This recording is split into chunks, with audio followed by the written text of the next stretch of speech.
28 years later, Alex Garland രചിച്ച് Danny Boyle സംവിധാനം ചെയ്ത ഈ ഇംഗ്ലീഷ് ഹൊറർ പോസ്റ്റ് അപ്പോകലിപ്റ്റിക് മൂവിയെ കുറിച്ചാണ് ഇന്ന്. ഇത് ജെയ്മി, ഭാര്യ അയല, അവരുടെ 12 വയസ്സുള്ള മകൻ സ്പൈക്കിന്റെയും കഥയാണ്. വൈറസ് ഔട്ട് ബ്രേക്ക് ആയതിനു ശേഷം 28 വർഷങ്ങൾ കഴിഞ്ഞ് ഇവരും സർവൈവ് ചെയ്ത കുറെ ആൾക്കാരും ചേർന്ന് ഒരു ഐലൻഡിൽ സെപ്പറേറ്റ് ആയിട്ട് ജീവിക്കുകയാണ്. ഇവരുടെ ലൈഫിൽ തുടർന്നുണ്ടാകുന്ന സംഭവങ്ങളാണ് ഈ സിനിമ പറയുന്നത്. ഇത് ശരിക്കും ഒരു സോംബി പടമാണോ എന്ന് ചോദിച്ചാൽ അങ്ങനെയല്ല. ഒരു റേജ് വൈറസ് ബാധയേറ്റ കുറെ പേർ നരഭോജികൾ ടൈപ്പായി മാറുന്നതാണ്. എനിക്കിതൊരു പരീക്ഷണ ടൈപ്പ് പടമായിട്ടാണ് തോന്നിയത്. ഒരു സ്ഥിരം ഹൊറർ ടൈപ്പിലോ സോംബി മൂവി സ്റ്റൈലിലോ ഒന്നുമല്ല ഒരുക്കിയേക്കുന്നത്. ഈ വ്യത്യസ്ത ട്രീറ്റ്മെന്റ് കൊണ്ട് തന്നെ നമുക്കൊരു മിക്സഡ് ഫീൽ ആണ് സിനിമ എനിക്ക് ആകെ മൊത്തം സമ്മാനിച്ചതും. ഞാൻ പടത്തിന്റെ ഫസ്റ്റ് പാർട്ട് മാത്രമേ കണ്ടിട്ടുള്ളൂ, സെക്കൻഡ് പാർട്ട് കണ്ടില്ല. ഫസ്റ്റ് പാർട്ട് ടൈപ്പ് പടമേ അല്ല ഇത്. ആ ഒരു ട്രീറ്റ്മെന്റ് അല്ല ഇതിൽ ഇവർ ഉപയോഗിച്ചിരിക്കുന്നത്. ആദ്യത്തെ 2 സിനിമകൾ നിങ്ങൾ കണ്ടിട്ടില്ലെങ്കിലും ഈ ഒരു സിനിമ കാണുന്നതിന് കുഴപ്പമൊന്നുമില്ല. കംപ്ലീറ്റ് ഡിഫറെന്റ് ആയിട്ടുള്ള വേറൊരു പടമായിട്ടാണ് എനിക്ക് പേഴ്സണലി ഫീൽ ചെയ്തത്.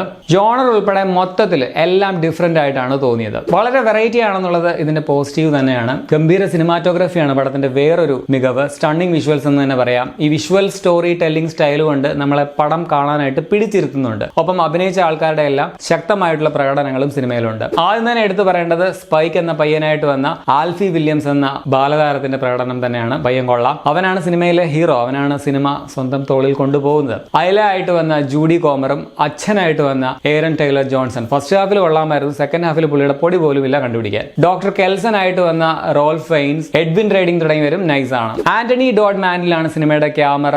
ജോൺ ഹാരിസ് ആണ് എഡിറ്റിംഗ്. ഇതിന്റെ കുറെ വിഷ്വൽസ് ഒക്കെ ഐഫോണിൽ ഉൾപ്പെടെ ഷൂട്ട് ചെയ്തിട്ടുണ്ട്. ആ ലൊക്കേഷൻ, ഇതിന്റെ ഒരു അറ്റ്മോസ്ഫിയർ, പടത്തിന്റെ കളർ ഗ്രേഡിംഗ് ഒക്കെ കൊള്ളാം. യങ് ഫാദേഴ്സ് ആണ് ഇതിന്റെ മ്യൂസിക്. ഇനി നെഗറ്റീവ്സ്. എനിക്ക് പടം ഇടയ്ക്കൊക്കെ നന്നായിട്ട് ലാഗ് ഫീൽ ചെയ്തായിരുന്നു. ചിലയിടത്ത് ഉറക്കം വന്നു എന്ന് തന്നെ പറയാം. പടം വളരെ കൺഫ്യൂസിംഗ് ആണ്. ഇമോഷണലി കണക്ട് ആക്കാനും കുറച്ച് ബുദ്ധിമുട്ടാണ്. കഥ പൂർണ്ണമായിട്ട് പറയുക എന്നതിന് പകരം അപൂർണമായിട്ടാണ് ഇവർ പറഞ്ഞിരിക്കുന്നത്. അത് നമുക്ക് കൺഫ്യൂഷൻ സൃഷ്ടിക്കുന്നുണ്ട്. അടുത്ത 2 പാർട്ടുകൾ കൂടി വരാനുണ്ട്. ജനുവരിയിൽ ഇതിന്റെ അടുത്ത പാർട്ട് വരും. ഒരുപക്ഷെ അപ്പോഴേ ചിലപ്പോൾ കാര്യങ്ങളൊക്കെ ക്ലിയർ ആവത്തുള്ളായിരിക്കും. എങ്കിലും അവ്യക്തമായ കഥ പറച്ചിൽ സ്റ്റൈല് നമുക്ക് കഥയെല്ലാം കൂടി മനസ്സിൽ ഇങ്ങനെ ജോയിന്റ് ആക്കാനുള്ള ഒരു ബുദ്ധിമുട്ട് സൃഷ്ടിക്കുന്നുണ്ട്. ഗംഭീര വിഷ്വൽസ് നൽകിയപ്പോൾ പറയാൻ ഉദ്ദേശിച്ച വിഷയം പൂർണ്ണമായിട്ടും പറഞ്ഞു ഫലിപ്പിക്കാൻ സാധിച്ചില്ല എന്നുള്ളതാണ് സത്യം. ഇമോഷണൽ ആക്കാനായിട്ട് സെക്കൻഡ് ഹാഫിലൊന്നും ശ്രമിച്ചിട്ടുണ്ടെങ്കിലും അതും മെയിൻ ജോണറുമായിട്ട് ചേരുന്നതായിട്ട് എനിക്ക് ഫീൽ ചെയ്തില്ല. പിന്നെ പടം സെറ്റ് ചെയ്ത ആ ഒരു മൂഡിന് ചേരാത്ത വിധത്തിൽ ഇടയ്ക്ക് റോക്ക് മ്യൂസിക് ഒക്കെ കൊണ്ടുവന്ന് മൊത്തം പടത്തിന്റെ ടോണൊക്കെ ഒന്ന് ഇടയ്ക്ക് ഷിഫ്റ്റ് ആകുന്നതും എല്ലാം മൊത്തത്തിൽ ഒരു വിയേർഡ് ഫീൽ ആണ് സമ്മാനിച്ചത്. ഇവർ ഒരേ സമയം ഈ പടം കൊമേഴ്സ്യൽ ആക്കാനും